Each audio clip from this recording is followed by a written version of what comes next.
আজকে আমরা পড়াশোনা করব সবচেয়ে ইম্পর্ট্যান্ট টপিক প্রবাবিলিটির স্যাম্পল স্পেস বা নমুনা ক্ষেত্র। আসলে স্যাম্পল স্পেস বা নমুনা ক্ষেত্র কি? সেটা হচ্ছে আপনি কোনো কিছু প্রবাবিলিটি বের করার সময় আমরা একটা জিনিস জানি যে প্রবাবিলিটি একটা সাধারণ ধর্ম হচ্ছে বা একটা জেনারেল ক্যারেক্টারিস্টিক্স হচ্ছে আমরা সাধারণত যে কোনো জিনিসের প্রবাবিলিটির টোটাল আউটপুটগুলো আমরা জানবো, কিন্তু এক্সাক্ট কোন রেজাল্ট আসবে সেটা আমরা জানবো না। কীরকম? আমি একটা ডাইস বা একটা ছক্কাকে যখন থ্রো করি তখন আমি জানি যে আলটিমেট রেজাল্ট হচ্ছে 1 2 3 4 5 6, কারণ আমি যখন লুডোর কোর্টে ছক্কাটা থ্রো করি বা ডাইসটা থ্রো করি এই 6টা সাইডের যে কোনো একটা সাইড উঠবে আমি জানি, তার মানে টোটাল আউটকাম কয়টা আমি জানি, কিন্তু এক্স্যাক্টলি কোনটা উঠবে সেটা আমি জানি না। এই ধরনের ক্ষেত্রগুলো বা ইভেন্টগুলোকে আমরা প্রবাবিলিটি বলি, তাই না? তো ব্যাপার হচ্ছে স্যাম্পল স্পেস হচ্ছে ওই টোটাল আউটকামগুলোকে যদি আমি একটা সেট আকারে প্রকাশ করি, দ্যাট মিনস একটা সেকেন্ড ব্র্যাকেট দিয়ে যদি সেই টোটাল রেজাল্টগুলোকে ক্লোজড অবস্থায় রাখি, তখন ওই ক্লোজড গ্রুপটার নাম হচ্ছে স্যাম্পল স্পেস বা নমুনা ক্ষেত্র। আমি এখানে প্রথমেই একটু বড় একটা এক্সাম্পল নিয়ে কথা বলবো, তাহলে কি হবে, এটা যদি আমি ক্লিয়ার হই মোটামুটি যে কোনো জিনিসেরই স্যাম্পল স্পেস বের করাটা আমার জন্য ইজি হবে। তো আমি এখানে যেইটা নিয়েছি ট্রি ডায়াগ্রাম নাম দিয়েছি।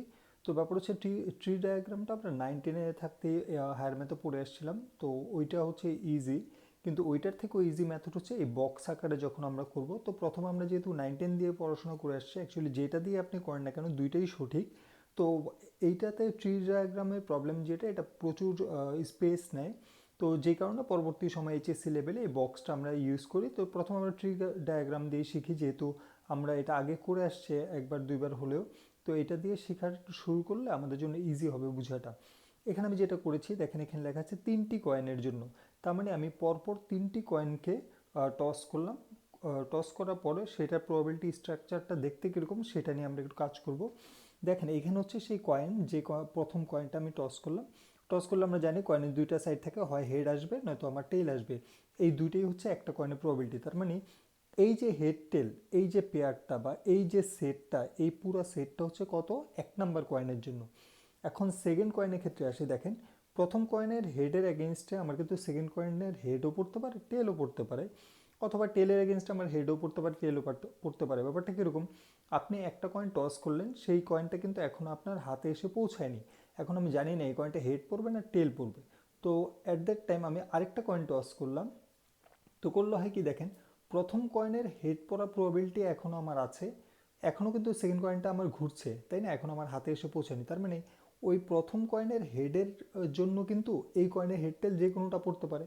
আবার সিমিলার ঘটনা ঘটতে পারে এই ফার্স্ট কয়েনের যে টেলটা, সেই টেলের ক্ষেত্রেও হেড টেল পড়তে পারে। সোজা বাংলায় হচ্ছে আপনি মনে রাখবেন হচ্ছে হেড এবং টেল, হেড থেকে দুইটা হ্যান্ড আর টেল থেকে যখন দুইটা হ্যান্ড বের হয় অ্যাকচুয়ালি আমার সবগুলোই ফিল আপ করে দিতে হবে। করে দিলে এখানে দেখেন হেড টেল আপনার দেখে এটা মনে করার কোনো কারণই নেই যে এই হেড টেল মিলে একটা কয়েন, এই হেড টেল মিলে একটা কয়েন, না। আপনি দেখবেন সবগুলা বন্ড বা সবগুলা হ্যান্ড যখন ফিল আপ করলো তারপর যে জিনিসটা স্ট্রাকচারটা দাঁড়ালো, সেই স্ট্রাকচারটা হচ্ছে আমার আরেকটা কয়েন। সেম করে সেকেন্ড কয়েনের পর থার্ড কয়েন জুড়ে যায়, প্রত্যেকটা গিয়ে আমি বলেছিলাম দুইটা করে হ্যান্ড, তাহলে হেডের জন্য আবার দুইটা, টেলের জন্য দুইটা, আবার হেডের জন্য দুইটা, আবার টেলের জন্য দুইটা। এই পুরাটা যে আটটার যে পুরাটা আমার ফিগার আছে, এই পুরাটাই হচ্ছে আমার থার্ড কয়েনের। তার মানে আমরা এইভাবে করে পেয়ার করব না, আমরা করব এটা হচ্ছে 1 নাম্বার কয়েনের সেট, এটা হচ্ছে 2 নাম্বার কয়েনের সেট, এটা হচ্ছে 3 নাম্বার কয়েনের সেট। আর এখান থেকে স্যাম্পল স্পেস কনস্ট্রাক্ট করে কীভাবে আমি আপনাকে দেখাচ্ছি।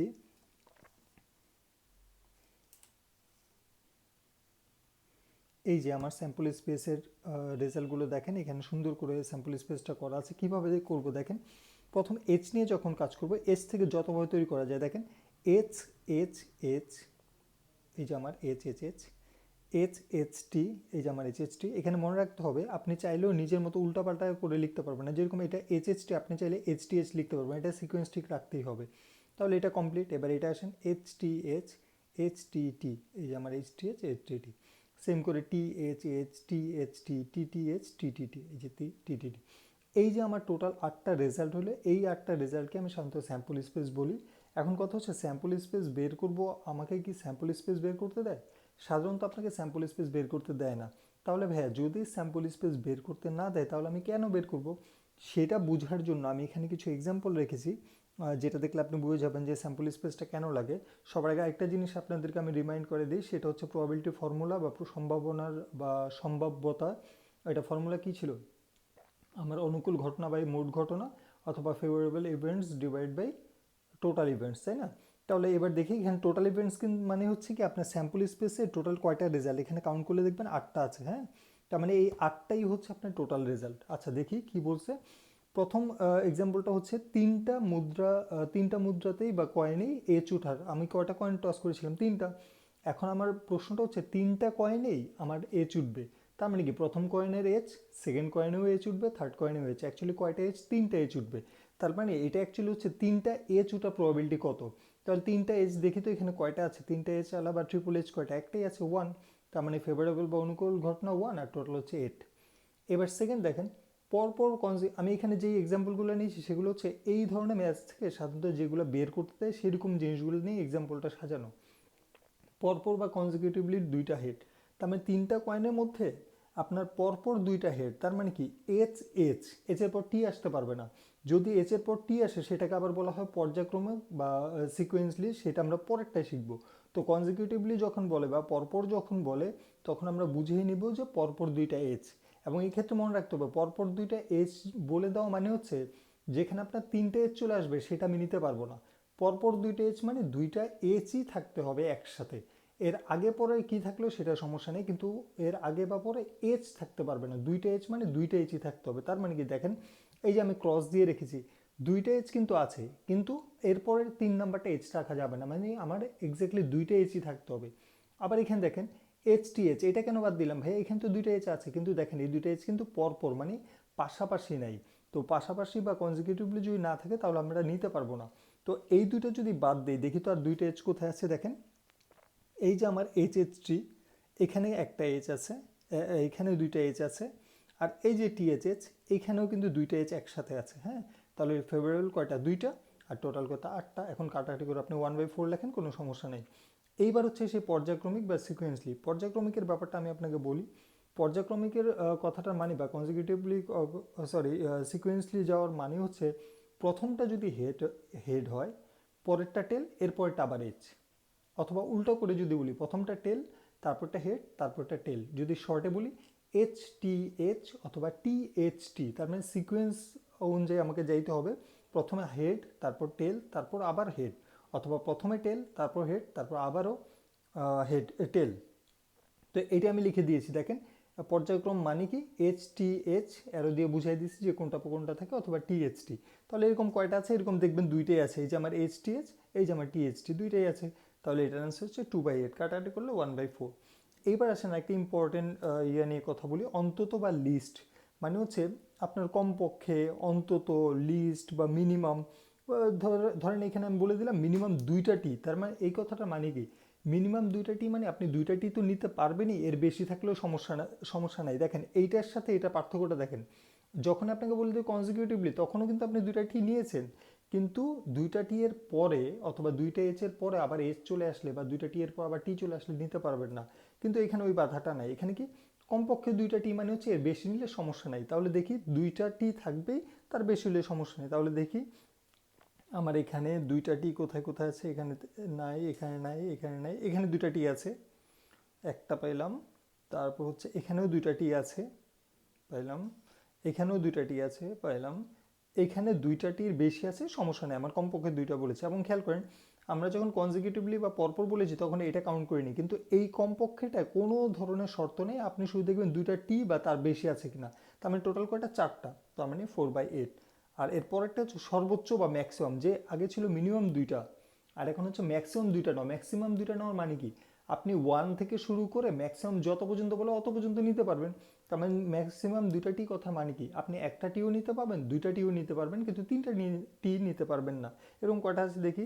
এটাতে নাই, এখানে একটা টি, এটা নেওয়া যাবে। এখানে একটা টি নেওয়া যাবে, এখানে 2টা টি, তাও নেওয়া যাবে। এখানে একটা টি নেওয়া যাবে, এখানে 2টা টি নেওয়া যাবে, এখানে 2টা টি নেওয়া যাবে। এখানে 3টা টি, এটা আবার নেওয়া যাবে না। তার মানে এইটা আর এটা বাদ দিলে টোটাল থাকে 6টা, তাহলে 6/8। এই মোটামুটি আপনার স্যাম্পল স্পেস থেকে এই ধরনের ম্যাথগুলোই আসে, ছোটোখাটো ম্যাথগুলো। আরও অবজেক্টিভে তো অবশ্যই আসে।